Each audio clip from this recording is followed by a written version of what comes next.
Usaha Perikatan Nasional Saudara Hamzah Zainuddin, selain daripada puji dan puja oleh mereka Rina Harun terhadap pemimpinnya, tiba-tiba ada dikatakan bahawa pemimpin Perikatan Nasional mereka terdiri daripada pemimpin yang berintegriti. Hai, saya bila dengar PPBN, Parti Perubatan Bersatu ini terdiri dari pemimpin yang berintegriti, saya geleng kepala. Betul saudara, saya geleng kepala. Macam mana nak kata integriti?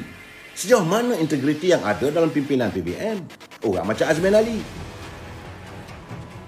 Semua orang tahu apa cerita latar belakangnya. Cuma malahlah kita nak meneruskan cerita benda-benda yang cerita dalam kain ni saudara.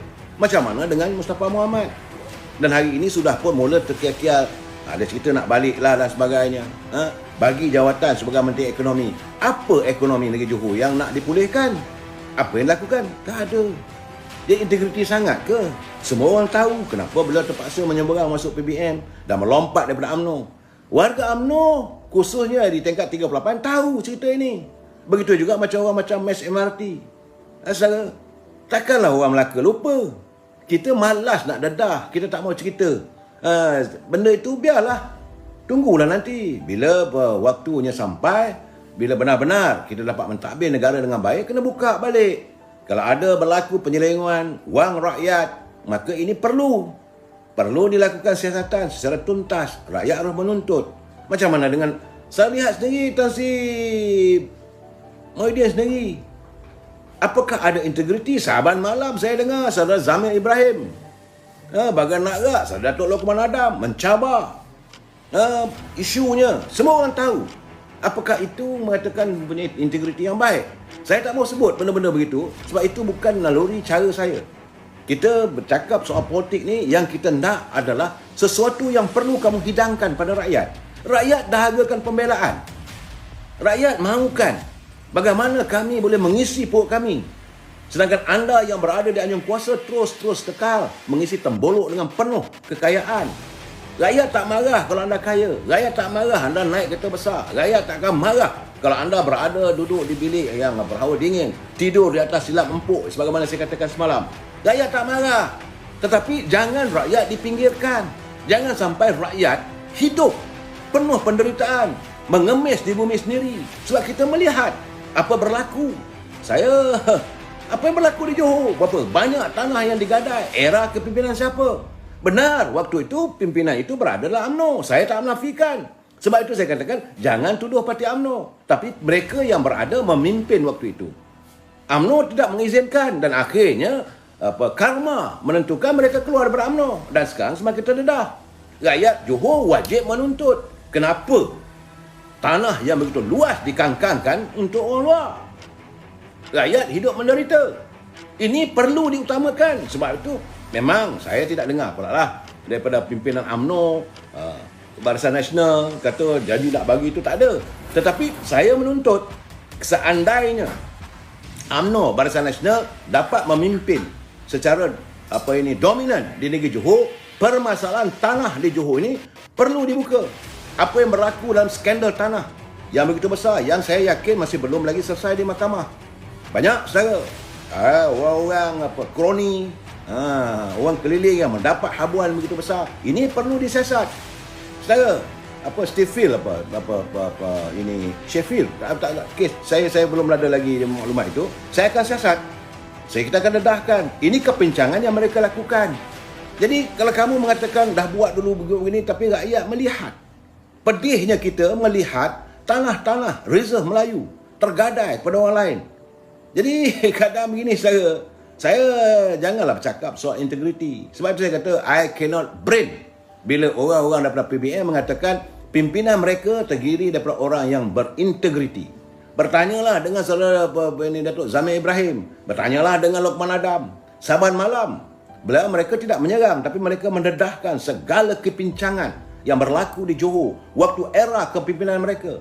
Kita bukan nak mendedahkan keburukan orang, tidak. Tapi rakyat perlu tahu bagaimana keyakinan, bagaimana pengharapan, bagaimana mereka memberi undi, meletakkan mereka ini sebagai tokoh pemimpin. Akhirnya harapan rakyat kepercayaan rakyat, keyakinan rakyat dikhianati oleh mereka.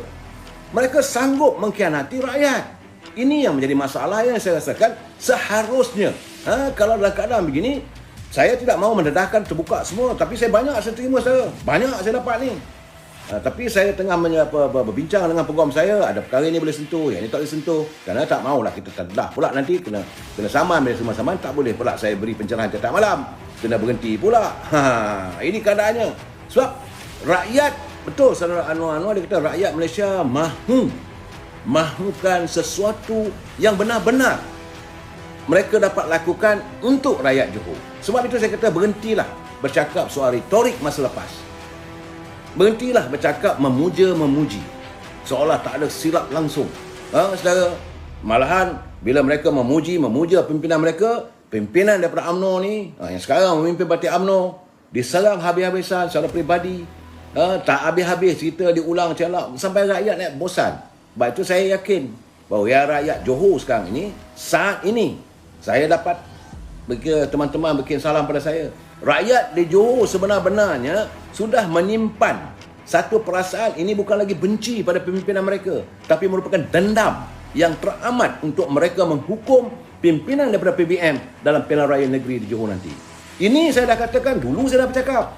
Jangan sampai amarah rakyat, jangan sampai bila kemarahan itu wujud mengundang kebencian, dari kebencian bertukar menjadi dendam rakyat.